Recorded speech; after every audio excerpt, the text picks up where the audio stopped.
किस सिलसिले में आज कमिश्नर से मिलने आए थे? रेलवे कमिश्नर बोले हम जो ट्रेन में घटना हुई थी और 72 इयर्स के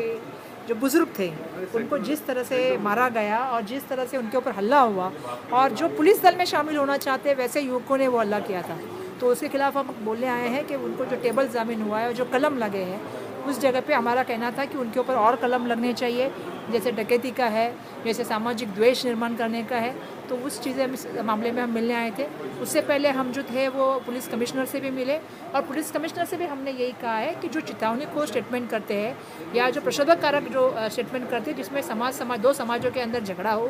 एक दंगल का वातावरण हो, वैसे चाहे वो नितेश राणे रहे, चाहे वो प्रसाद लाड रहे या चाहे वो रामगिरी महाराज रहे, इसके माध्यम से जो वातावरण होता है जिसका असर हम देखते हैं कि ट्रेन की घटना में हुआ, एक बुज़ुर्ग को जिस तरह से पीटा गया, मारा गया, उनसे पैसे छीने गए, ये महाराष्ट्र की संस्कृति नहीं है। महाराष्ट्र पर जो है वो छत्रपति शिवाजी, शाहू फुले, अंबेडकर का महाराष्ट्र है, संतों की भूमि है महाराष्ट्र, और महाराष्ट्र में अगर ऐसी घटना होती है तो ये शर्मसार करने वाली घटना है।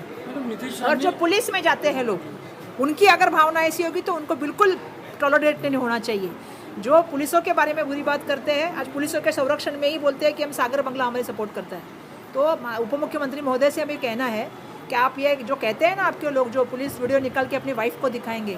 एक बार उनके ऊपर भी कार्रवाई होनी चाहिए, उनका पुलिस संरक्षण निकालना चाहिए, फिर देखेंगे कितना स्टेटमेंट। नितेश राणे जेनोसाइड की बात करते हैं, मुस्लिम जेनोसाइड की बात करते हैं कि घुस के मारेंगे, मस्जिदों में घुस के मारेंगे, तो क्या ये सरकार जो है उसको सपोर्ट कर रही है पीछे से? देखिए बिल्कुल, हमने तो अभी जाके वही सीपी साहब से कहा कि आप जो है ये चिथावनी को प्रशोभक भाषण है, चाहे वो घर में घुस के मारेंगे, मालवन में कही हुई बात हो, या चाहे जो कल के भाषण में उन्होंने कहा कि मस्जिदों में घुस के मारेंगे, वो किसके बलबूते पे बात कह रहे हैं?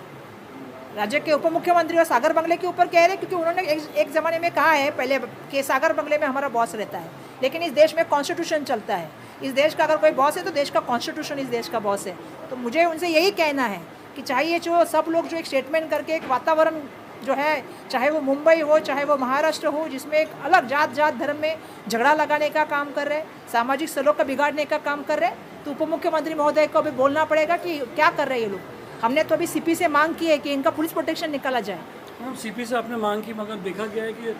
पुलिस ने ही जो है नीतीश राणे के खिलाफ जो एफआईआर ने लिखी, 4 जो एफआईआर हुई वो हाईकोर्ट में जाके एफआईआर भी, 5वीं कंकोली की एफआईआर अभी बाकी, तो इसीलिए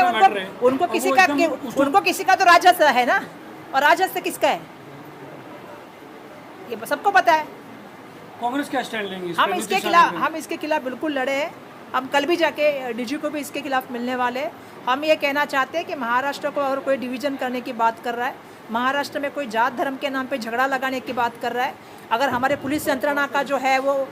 धमकाने की कोई बात कर रहा है, तो उसके खिलाफ कार्रवाई होनी चाहिए। पहले तो उनका पुलिस फोर्स निकाल देना चाहिए जिसके बलबूते पे वो इतना बड़ा बात करने की कोशिश कर रहे हैं, जिनको नाम वो रखते हैं, और उनके ऊपर कार्रवाई होनी चाहिए। हमारी मांग है। आज वर्षा गायकवाड़ जी जो हमारी खासदार है, उनके नेतृत्व में मुंबई कांग्रेस का एक बहुत वरिष्ठ डेलीगेशन, बालचंद्र मुंगेकर साहब जैसे वरिष्ठ नेता, असलम शेख, मैं, हम सब लोगों ने मुलाकात की। सबसे पहले मुंबई के पुलिस कमिश्नर को मिला उन्होंने। हमने कहा कि पिछले दिनों में नबी करीम मोहम्मद मुस्तफ़ा सल्लल्लाहु अलैहि वसल्लम की गुस्ताखी में करने वाले रामगिरी महाराज पर इतने एफआईआर हुए हैं पूरे मुंबई और महाराष्ट्र में, अभी तक कोई कार्रवाई क्यों नहीं? उनके ऊपर फ़ौरन कार्रवाई होनी चाहिए। दूसरी बात,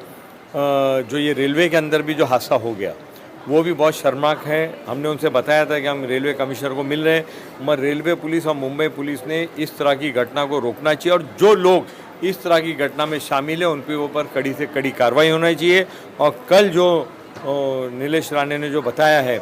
उसके ऊपर सुमोटो नीतीश राणे ने जो आमदार है, नीतीश राणे ने जो बताया उनके ऊपर सुमोटो एफआईआर होना चाहिए। हाई कोर्ट का जो डायरेक्शन है, सुप्रीम कोर्ट का डायरेक्शन है, जो भी व्यक्ति हेट स्पीच करता है, जो लोगों के बीच में नफरत फैलाने का काम करता है, उसके ऊपर एफआईआर लेकर उसको अरेस्ट होना चाहिए, उस पर कार्रवाई होनी चाहिए, फ़ौरन एफआईआर होनी चाहिए, उनको गिरफ्तार करना चाहिए, उनका पुलिस प्रोटेक्शन हटा देना चाहिए। जो लोग समाज के बीच में झगड़ा लगाते हैं, जो पुलिस को नीचे दिखाने का कोशिश करते हैं, कि कहते हैं कि आपकी औरत और आपके बच्चे आपकी चेहरा नहीं देख पाएंगे, ऐसी जगह उठ के आपको हम फेंक देंगे, तो ऐसी चीज़ महाराष्ट्र में चलने वाली नहीं है। और कांग्रेस पार्टी इन सब बातों को लेकर आज मुंबई के पुलिस कमिश्नर को मिली है, रेलवे कमिश्नर को मिली है, कल हम डीजी मैडम को भी मिल रहे हैं और अपनी बात उनके सामने रख रहे हैं। Thank you.